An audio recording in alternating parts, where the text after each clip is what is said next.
વાત હવે સુરતની કરીએ। શેર માર્કેટમાં રોકાણના નામે છેતરપિંડી કરતી એક ગેંગ સકંજામાં આવી છે।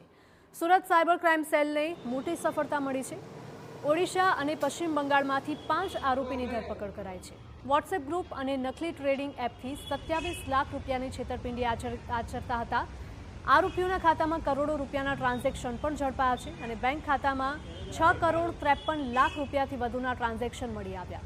એનસીસીઆરપીની તપાસમાં દેશભરમાં આ ગેંગ સક્રિય હોવાનું ખુલ્યું છે। આ ગેંગ વિરુદ્ધ 149 જેટલી ફરિયાદો નોંધાયેલી છે। બીએનએસ અને આઈટી એક્ટ હેઠળ ગંભીર ગુનો દાખલ થયો।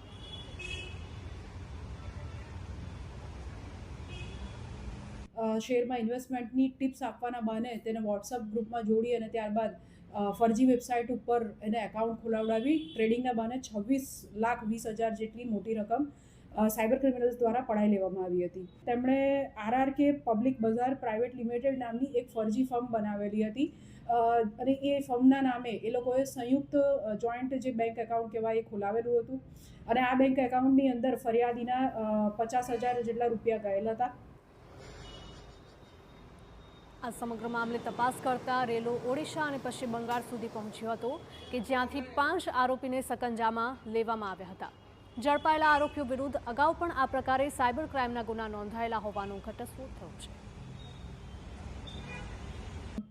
કુલ આ બહુ ટૂંકા સમયગાળામાં 6 કરોડ 53 લાખ જેટલી માતબર રકમના ટ્રાન્ઝેક્શન આ અકાઉન્ટમાં જણાઈ આવેલ છે।